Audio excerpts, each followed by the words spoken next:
A EBD em Casa é um programa feito para você, onde nós comentamos as 13 lições do trimestre propostas pelos comentaristas da CPAD, trazendo assim um melhor esclarecimento para o seu aprendizado.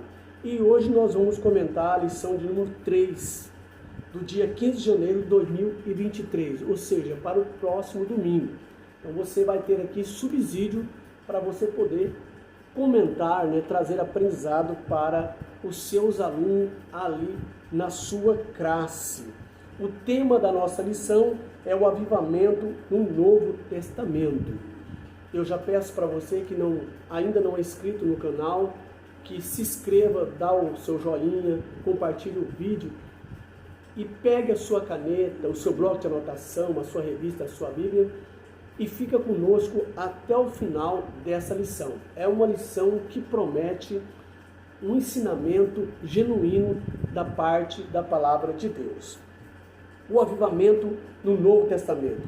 O Novo Testamento, ele traz para nós, no Novo Testamento, nós podemos ver aqui, perceber que o avivamento tiveram períodos mais intensos e mais longos do que no Antigo Testamento. Então nós vamos ver que no Novo Testamento os períodos de avivamento foram mais longos, mais intensos do que no Antigo Testamento. O mais grande avivamento da época da igreja foi o avivamento trazido por nosso Senhor e Salvador Jesus Cristo. O avivamento que Jesus trouxe não ficou restrito só em Israel, mas foi um avivamento para o mundo inteiro. Então, o princípio do avivamento foi do maior avivamento sobre a terra, foi trazido pelo nosso Senhor e Salvador Jesus Cristo. O nosso texto áudio está em João capítulo 4, versículo 10. Jesus respondeu e disse-lhe: se tu conheceras o dom de Deus, e quem é o que te diz, dá-me de beber, tu lhe pediria e ele te daria água viva. Então nós vemos aqui que Cristo oferece um outro tipo de água que a mulher não conhecia, uma água espiritual que daria vida eterna para ela. Na verdade prática, a palavra de Deus revela raízes de um verdadeiro avivamento espiritual que perpassa a história. A leitura bíblica em classe está em João capítulo 4, versículo 7 ao 15. Nós não vamos ler, por ser extenso, os versículos, para nós ganharmos tempo. O objetivo da nossa lição são 3. Apresentar o avivamento nos evangelhos, saber como se deu o avivamento no livro dos Atos dos Apóstolos e conhecer o avivamento nas epístolas e no Apocalipse. O nosso comentarista, como já mencionamos, é o pastor Elinaldo Renovato. Ele é o nosso comentarista, ou o comentarista dessa lição, Elinaldo Renovato, e ele divide a lição em 3 tópicos principais, que são, primeiro, o que é avivamento espiritual? O segundo tópico da nossa lição, as condições para o avivamento espiritual. E o terceiro e último tópico, a necessidade de um avivamento espiritual. E a partir desse momento, nós estaremos adentrando aqui, sem mais demora, na introdução, iniciando o comentário da mesma. Nesse trimestre estudaremos o avivamento espiritual, veremos o quanto ele é indispensável para o crescimento, o desenvolvimento e o cumprimento da missão integral da igreja no mundo. Esse fenômeno espiritual é a condição primária para que o corpo de Cristo proclame o evangelho de Jesus a cada criatura. Assim, constataremos que o avivamento espiritual, mais do que movimentos ocasionais, é uma necessidade permanente para a igreja enfrentar os desafios atuais. Então, nessa introdução, temos aí um panorama do que nós vamos discorrer desses 3 tópicos.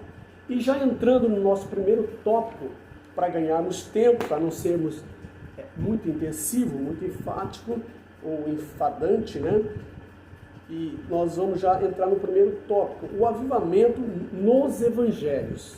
É o nosso primeiro tópico. O primeiro ponto, o avivamento em João. O evangelho de João foi escrito em 80 e 95 a.C., tá? Ou aliás, depois de Cristo, melhor dizendo. Tá? Então o evangelho de João foi escrito nos anos 80 ou 95 aproximadamente, depois de Cristo. E é considerado o evangelho de Deus. Enquanto Mateus, Marcos e Lucas são semelhantes, ou seja, chamado de sinótico por causa da sua semelhança, né? João tem uma narrativa distinta do sinótico, ou seja, ele é diferente, por isso não está, né, incluso no sinótico. João destaca no início do seu livro o aspecto divino de Jesus. No seu primeiro capítulo, ele disse: "E o Verbo se fez carne e habitou entre nós, e vimos a sua glória como a glória do unigênito do Pai, cheio de graça e de verdade." João 1, e versículo 14. João afirma no princípio que era o Verbo, e o Verbo estava com Deus, e o Verbo era Deus. Ele estava no princípio com Deus. Todas as coisas foram feitas por ele, e sem ele nada do que foi feito se fez. João capítulo 1 e verso 1 ao 3. Todas as coisas foram feitas por ele, e sem ele nada do que foi feito se fez, afirma João. João narra o encontro de Jesus com a mulher samaritana no capítulo 4 e versículo 14 do seu livro, ou do livro que leva o seu nome. Esse versículo é o resumo da missão redentora do nosso Senhor e Salvador Jesus Cristo. Esse encontro de Jesus com a mulher samaritana promoveu o maior avivamento que uma pessoa pode experimentar. Após esse encontro com a mulher samaritana, Jesus esclarecer o verdadeiro sentido da vida, né? Mostrando para a mulher que ele tinha vida eterna para dar para ela. Ela entendeu a palavra entrou no seu coração, ela foi avivada e voltou para a sua cidade, para o samaritano, e pregou a poderosa palavra de Cristo àquela cidade, e houve um grande avivamento. E eles foram ter com Jesus. Porque Jesus não faz acepção de pessoa. Havia uma intriga entre os samaritanos e os judeus, porque o samaritano era um povo misto, né, que adorava outros deuses, mas também adorava Jeová. E havia uma intriga, o samaritano não tinha comunhão com os judeus, e não os judeus com os samaritanos, eles não se comunicavam. Mas Jesus quebrou o protocolo, falou com a mulher samaritana, e ela se converteu, e houve um grande avivamento na cidade dos samaritanos em Samaria. Avançando para o segundo tópico, o avivamento em Mateus. Mateus foi escrito aproximadamente em 60 depois de Cristo, e chamado o Evangelho do Reino de Deus. Em Mateus, nós vemos que Jesus veio ao mundo para trazer a verdadeira e profunda realidade humana desde o seu começo no Éden. Mateus narra que Jesus trouxe o maior avivamento que o mundo já presenciou. Mateus também registra, ou narra, registrando a promessa do grande avivamento que Jesus trouxe com a chegada do reino dos céus na terra. Mateus 4, versículo 13 ao 17, está escrito: "E deixando Nazaré, foi habitar em Cafarnaum, cidade marítima, nos confins de Zebulon e Naphtali, para que se cumprisse o que foi dito pelo profeta Isaías, que diz: a terra de Zebulon e a terra de Naphtali, junto ao caminho do mar, além do Jordão, a Galiléia das nações, o povo que estava assentado em trevas viu uma grande luz, e os que estavam assentados na região da sombra da morte, a luz raiou." Desde então Jesus começou a pregar e a dizer: "Arrependei-vos, porque é chegado o reino dos céus." Esse foi um dos maiores e primeiro avivamento que o mundo já vivenciou. E por isso, os evangelistas, né, nos dão a entender e nos mostra, nos ensina que o maior avivamento foi com a chegada do Senhor Jesus Cristo na terra, trazendo um reino de Deus para a terra, né? Então esse foi o maior avivamento trazido pelo nosso Senhor e Salvador Jesus Cristo. Avançando para o terceiro subponto, o avivamento em Marcos. Marcos faz parte dos evangelhos sinóticos. Marcos escreve os inícios das obras de Jesus, os seus milagres, sinais e maravilhas, e ele faz uma síntese de forma bem sucinta e objetiva. Marcos apresenta Jesus como servo de Deus, e por isso o seu evangelho é considerado pelos estudiosos o evangelho do servo. Ele mostra Jesus como servo de Deus, e em 3 condições ele mostra Jesus como servo vencedor. A primeira condição que ele mostra Jesus, o servo vencedor, com poder sobre as enfermidades, sobre os demônios e sobre a natureza e a morte. Jesus cura as enfermidades, expulsa os demônios, repreende o vento e o mar e ressuscita o morto. Então, nós vemos que Marcos traz, né, esses milagres, né, essas maravilhas que Jesus fez, né, mostrando que ele era o Filho de Deus e tinha poder sobre tudo isso. Marcos também mostra Jesus como servo sofredor. É a segunda condição que Marcos mostra de Jesus, que ele é o servo sofredor. Depois de todo o bem que ele fez às pessoas, foi acusado de crimes que ele não cometeu. Foi traído pelo seu discípulo e levado a julgamento por pessoas injustas. E depois foi crucificado por amor, né, pelo pecado e por amor à humanidade. Pelo pecado da humanidade, por amor a ela, Jesus sujeitou a ir à morte de cruz. Então nós vemos aqui que Jesus foi o servo sofredor. O seu próprio discípulo, Judas, o trai, um dos seus amigos, seus discípulos comiam na sua mesa, né? A multidão a quem ele curou, fez maravilhas e milagres, ressuscitou morto, também, né, pediu que o crucificasse. Então Jesus passou por essas intempéries e foi julgado por pessoas injustas, por pessoas ímpias, tá? E morrendo assim crucificado por amor à humanidade, né? Tomando sobre si os pecados da humanidade para salvar cada um de nós, daqueles que aceitam como Salvador. Marcos também apresenta Jesus como um servo vitorioso, né? A terceira condições que Marcos apresenta Jesus. Ele registra o episódio das mulheres que foram ao túmulo, vitorioso e triunfante, é lógico. Marcos registra, né, quando as mulheres foram ao túmulo de Jesus, e quando o anjo disse a elas: a quem procurais? A Jesus Nazareno, que morreu na cruz, pois ele foi ressuscitado, não está mais aqui, vede o lugar onde haviam depositado, já está vazio. Foi o que o anjo disse às mulheres quando foram procurar a Jesus no túmulo.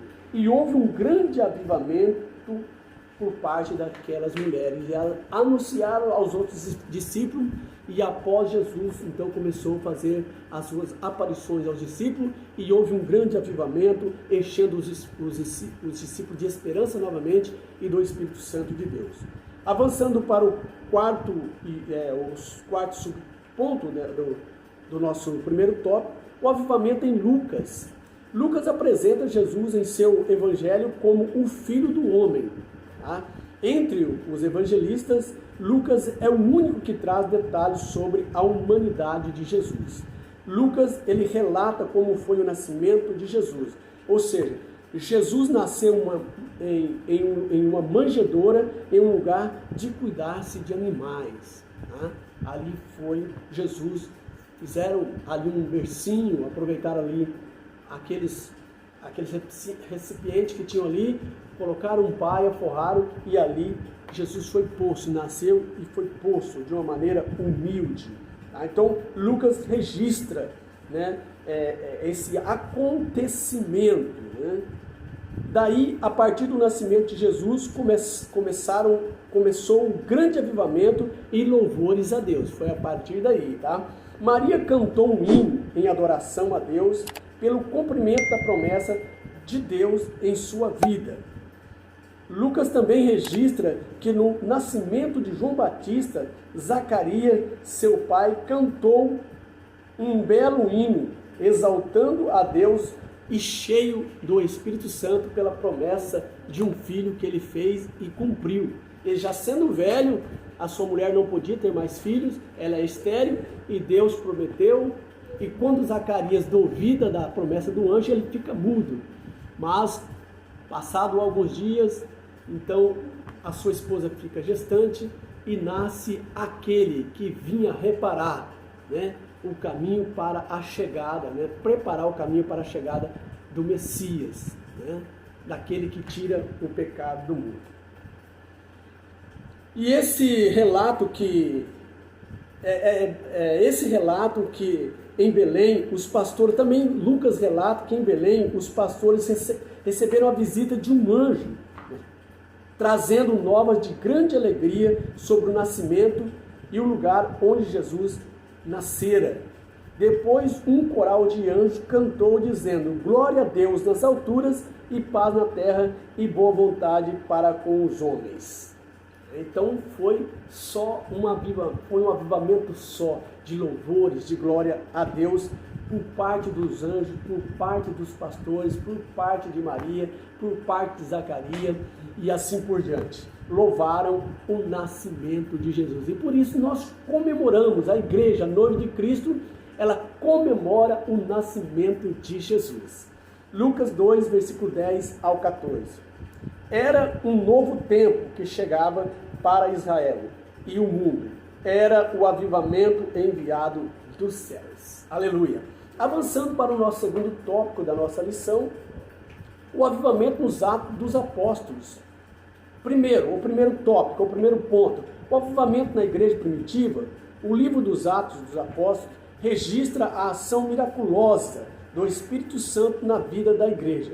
Por isso também chamado por estudioso de Atos do Espírito Santo, né? Por isso que foi o Atos dos Apóstolos também chamado pelos estudiosos de Atos do Espírito Santo de Deus. Foi escrito aproximadamente por volta dos anos 63 depois de Cristo, também escrito por Lucas e relata o avivamento na igreja primitiva, cumprindo a promessa do derramamento do Espírito Santo. Lucas escreve este livro destinado a um homem chamado Teófilo. Então Lucas escreve esse livro endereçado a esse homem chamado Teófilo. Lucas registra a palavra de Jesus quando despedia de seus apóstolos, dizendo: estando com eles, determinou que não se ausentasse de Jerusalém, mas que esperasse a promessa do Pai. Porque, na verdade, João batizou com água, mas vós sereis batizados com o Espírito Santo não muito depois desses dias. Atos capítulo 1, verso 4 ao 5. Lucas registra também a promessa do batismo com o Espírito Santo, que iria promover na igreja o maior avivamento de toda a história da igreja na terra. Quando disse, mas recebereis a virtude do Espírito Santo que há de vir sobre vós, e ser-me-eis testemunhas, tanto em Jerusalém como toda a Judéia e Samaria e até os confins da terra. Atos 1 e versículo 8. O cumprimento dessa promessa na vida da igreja seria o maior avivamento ocorrido na história humana. Graças a Deus por isso. O segundo tópico, ou segundo ponto, a descida do Espírito Santo. Foi o cumprimento da promessa de Deus aproximadamente há 835 anos antes de Cristo, em Joel capítulo 2, versículo 28 e versículo 29.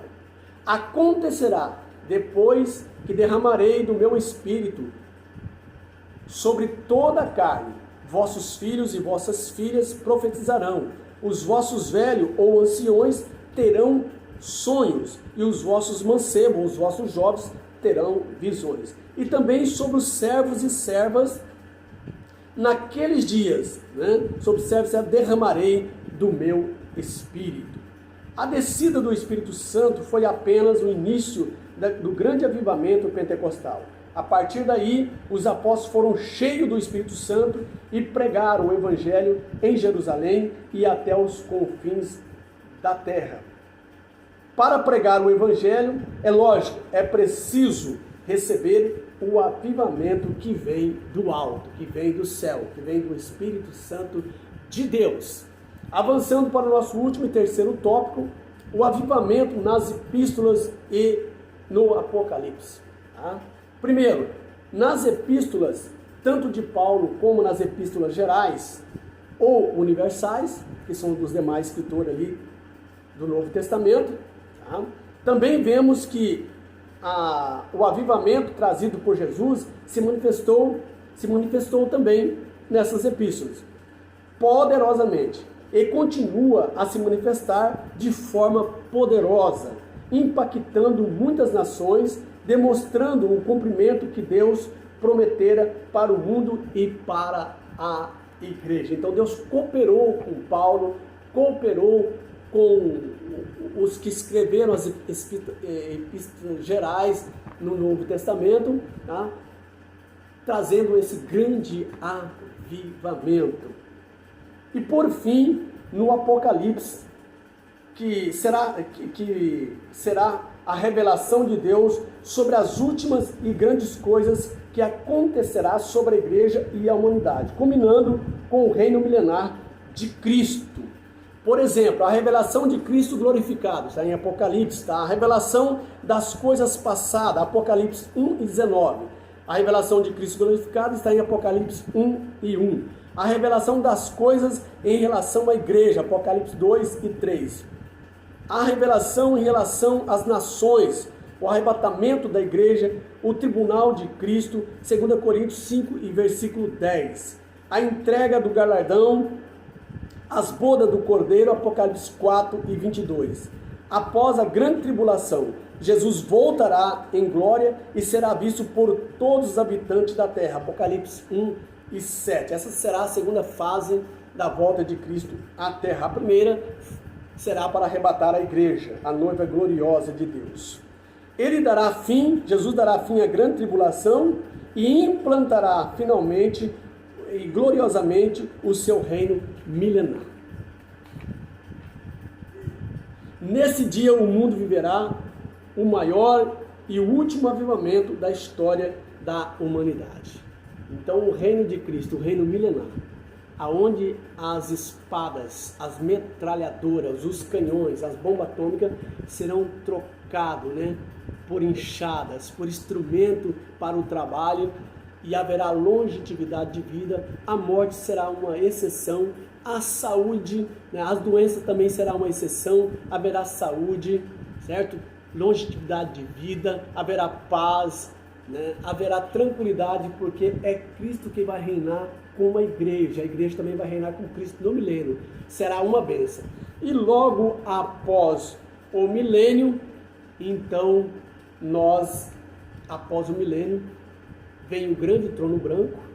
Após o milênio, Satanás será preso, será solto, levantará contra o povo de Deus ali no milênio. Embora Satanás esteja preso, haverá a presença do pecado, haverá pecador no milênio, mesmo Cristo reinando ali, por causa da natureza caída do homem. Mas Satanás será solto e entrará em batalha com as nações rebeldes contra Jesus Cristo e o seu povo, e Jesus o vencerá e lançará para sempre no lago de fogo. E após haverá o trono branco, aonde estará sentado aquele poderoso, cuja sua presença, da sua presença fugirá os céus e a terra, não achará lugar mais para os céus e a terra, e todos, pequenos e grandes, estará ali para ser julgado. Não haverá absorção.